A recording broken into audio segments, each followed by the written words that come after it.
Hello, Miller Strategy Battle Gamers and LOTR RPG Team fans. Welcome to our new series, Tournament Breakdown. Join me, channel host Dan, as we dive deep into the tournament landscape. Miller Strategy Battle Game has been described as easy to learn, hard to master. We're going to break down different tournaments by the armies that have placed first, second, and third. The goal is to see how different areas of the country play differently, and of course to see if there is a all-knowing formula behind winning a tournament. Please enjoy. This will be an ongoing series, and like, share, subscribe if you like this content, and as always, enjoy the video.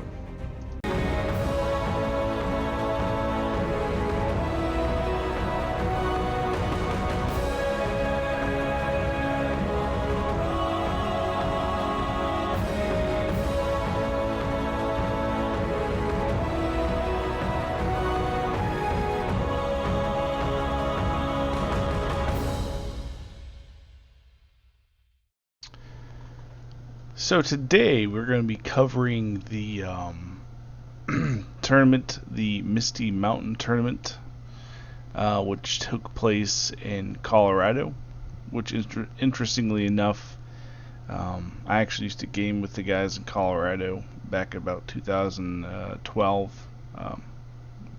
Actually, that's where I started gaming, was in Colorado. Me and Joe started with a couple friends back in 2007, so we played and found this group of guys in 2012, and we're able to hook up with them and actually compete in the I forgot the name of the tournament, Mile High tournament, I think, or something.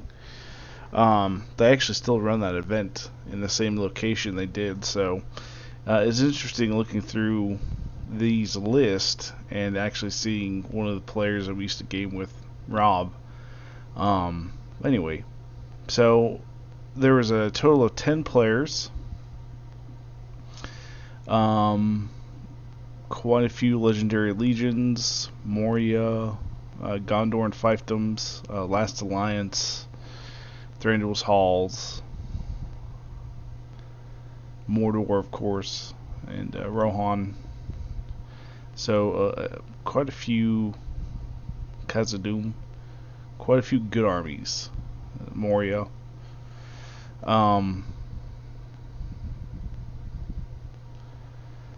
a few good armies. So let's go over these army lists. So we're going to start, the format of this is we'll start with third place, which is Rob Cruz, or Rob K. And actually, we used to game with him. He actually has a YouTube channel. He used to run, I think it was LTR SBG battles.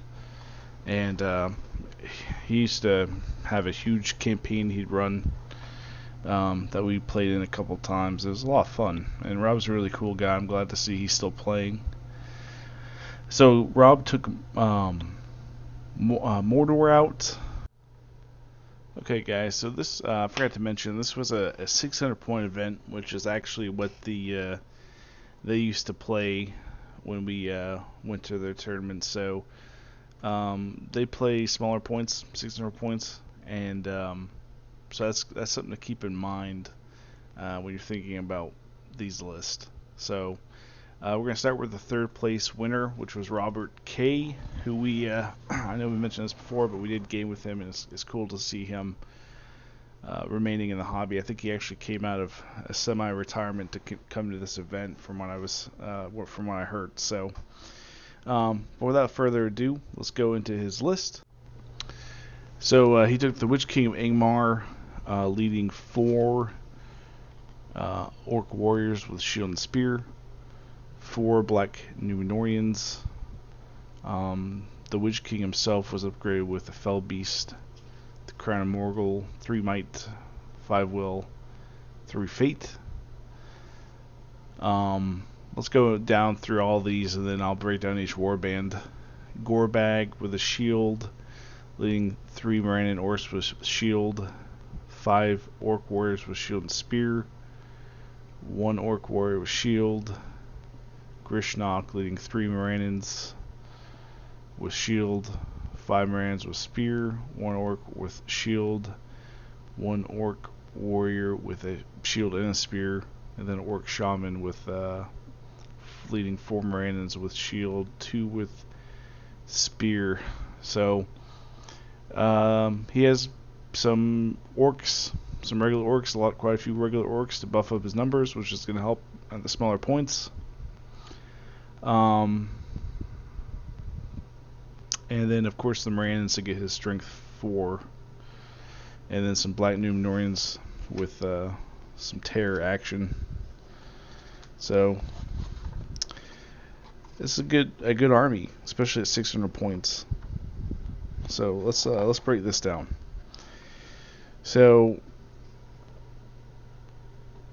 having the ability to have a solid shield wall, especially at a small point limit like this, is pretty awesome.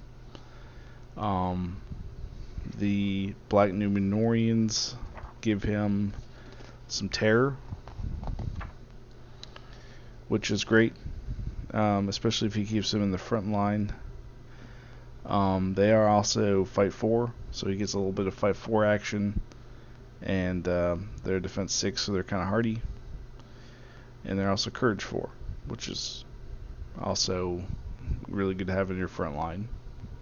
So having those guys in the front supported with Orc Warriors is good. You get your Fight 4, and then you get your cheap spear support. So having the Witch King on the Fell Beast is also good. It gives you the ability to pretty much assassinate anybody. I mean, I've versed several Ring Wraiths in my day, and they're always really tricky to fight. Sometimes you think they're going to do one thing and they end up doing the other thing. So Grishnok and Gorbag and the Shaman are all cheaper heroes.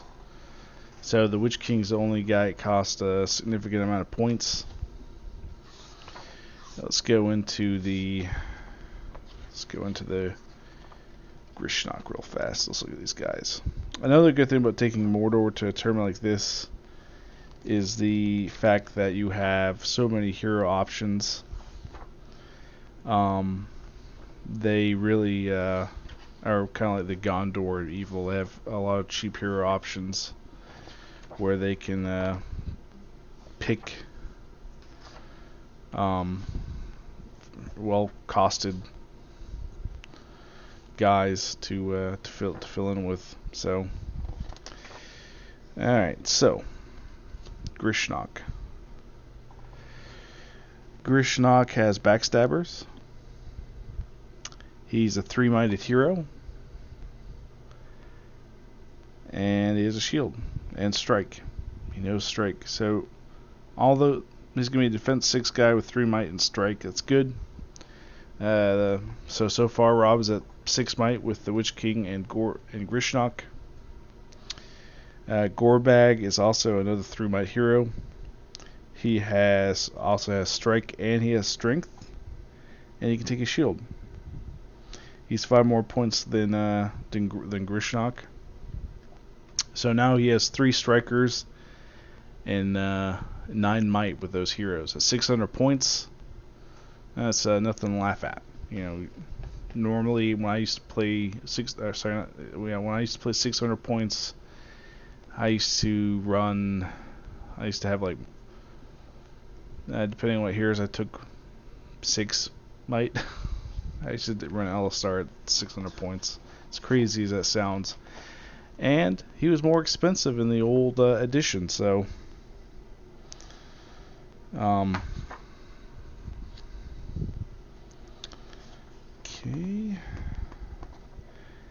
And then his shaman is pretty much a caster, gives him fury and whatnot. 1 might.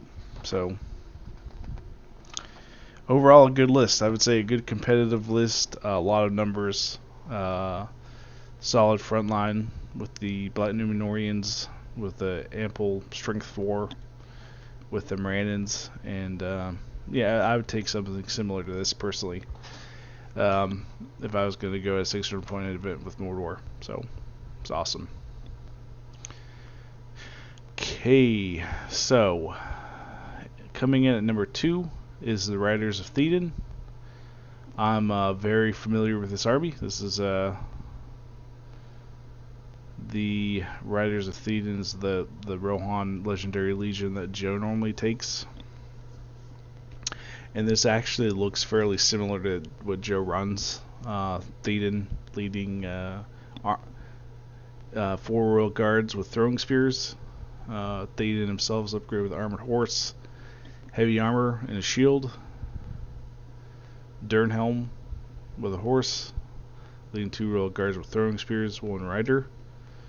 Gamling with a Royal Standard and a horse, leading 3 Royal Guard with throwing spear, 1 rider. And Darrowine with a horse upgrade, leading 2 Royal Guards with throwing spears and 1 rider. So, no Amir. She took kind of the more generic heroes. Or I don't want to say generic. I would say cheaper heroes. 600 points. You do have to cut some costs somewhere. That being said, they have plenty of Royal Guard with the Fight 5 buff coming off Theoden, and of course the Strength 4 on the charge, and Gambling with the banner. And they have quite a bit of might in their list too. Let me go over to the Rohan section. Let's look at them. But yeah, no, this is actually a pretty, I would say, a very solid list of 600 points. So Theoden has 3 might. Darrowine. Gambling has 3 might. I believe Darrowine has 3 and Dernhelm has 3. Let me grab my Gondor War. If there's one thing I don't like about having all these new profiles is having to have all these different books to look through all of them. If I was going to complain about it. But it is cool to have new heroes come out for Rohan and Gondor and stuff. Let me find them.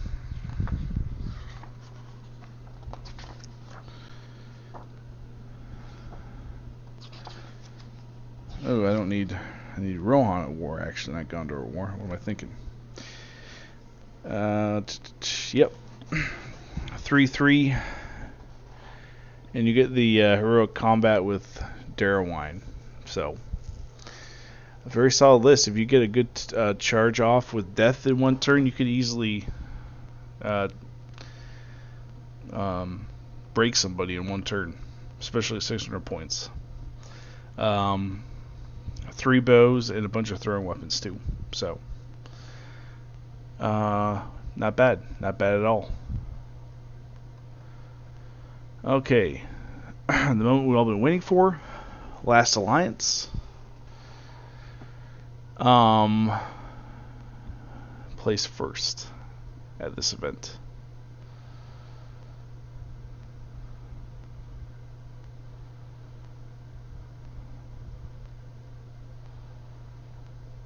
And they had, looks like just one last. They had 2 Last Alliance players. So Last Alliance is something that you see quite a bit of. I've noticed in events, which is good. I mean, they're solid. They have their defense 6 elves and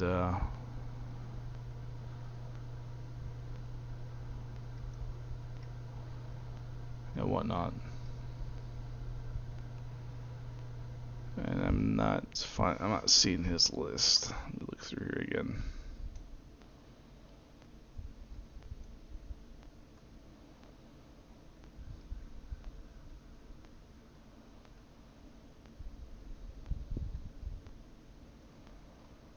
Here it is.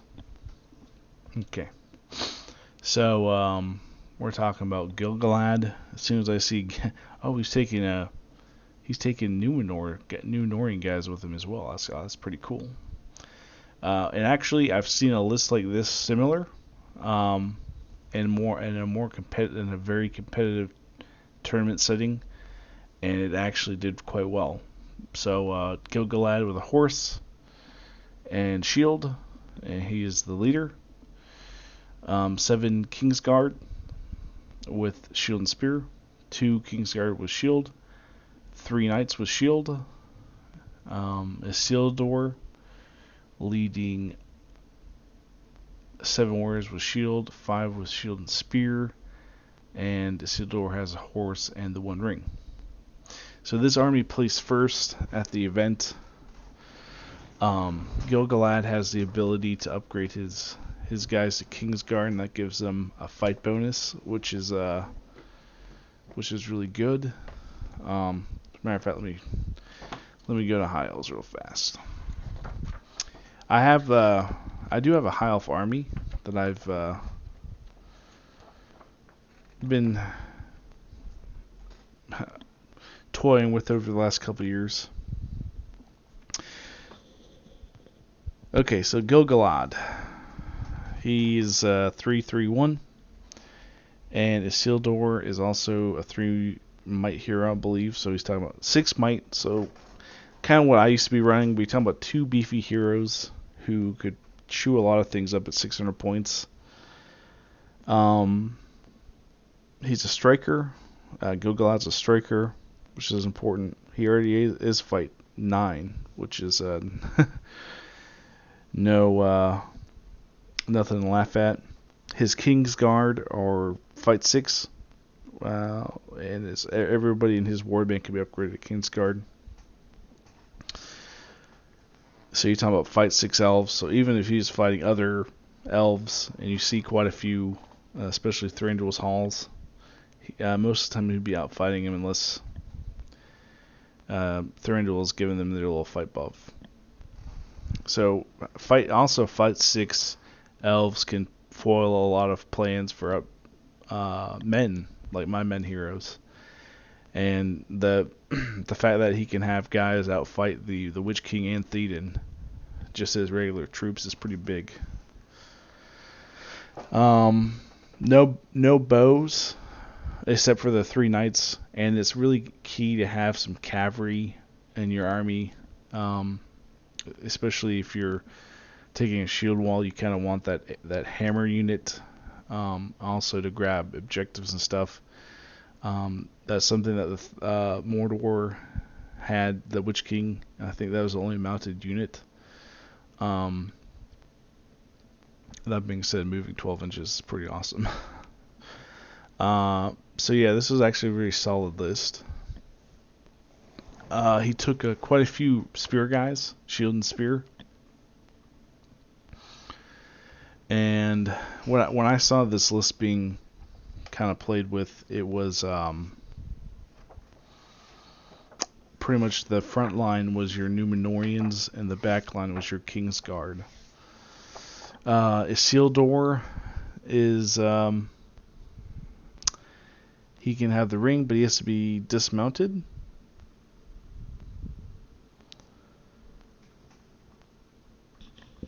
You can have Elendil.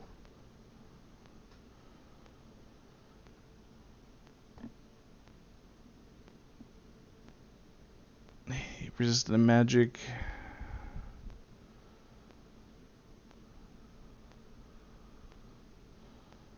Oh, okay. So resistant to magic if it's within 6 inches of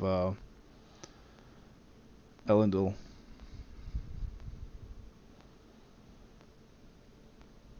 So, the blow to Numenor. So anybody within 6 inches of him, Isildur or Arian, gets a 6-inch magic resistant bubble, which is good because there was a Witch King flying around.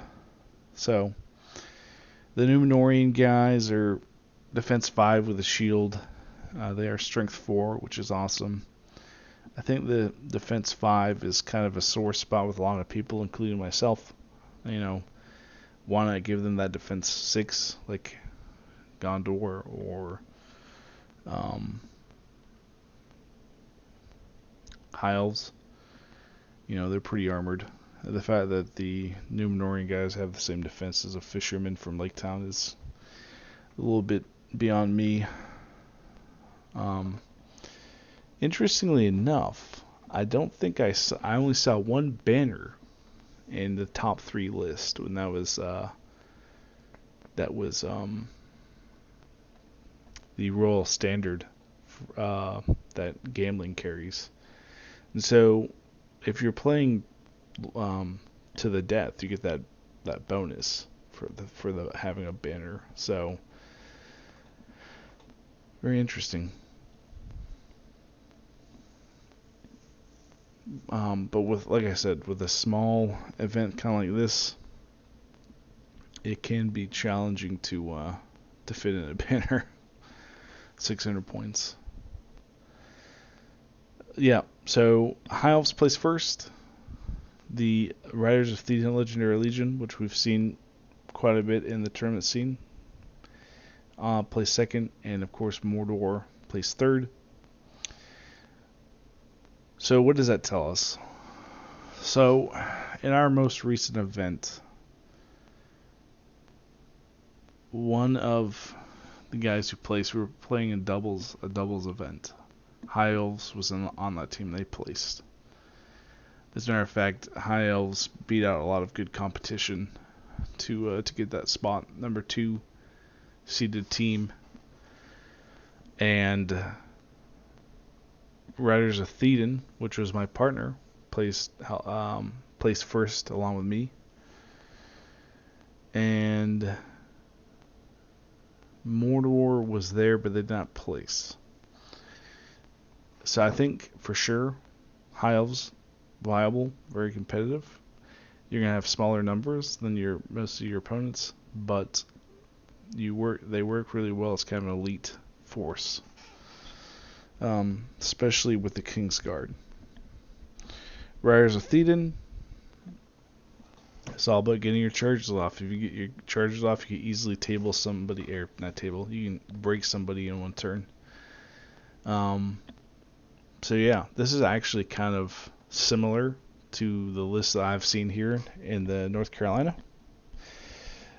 So what that tells us is North Carolina and Colorado kind of similar in terms of what they bring to the table for their tournaments, which is interesting. So I think the next event we're going to cover is actually probably going to be a North Carolina event. It will be one that I went to, and then maybe another North Carolina event, and then we might go to Virginia next. So we have quite a few tournaments we're going to be talking about. If you guys like this video, please like, share, subscribe, and comment below. If you're interested in contributing information or data on tournaments you've been to or host, that would be widely appreciated. You can find me on the ASBGA on Facebook. So, as always, enjoy your Middle Earth hobby.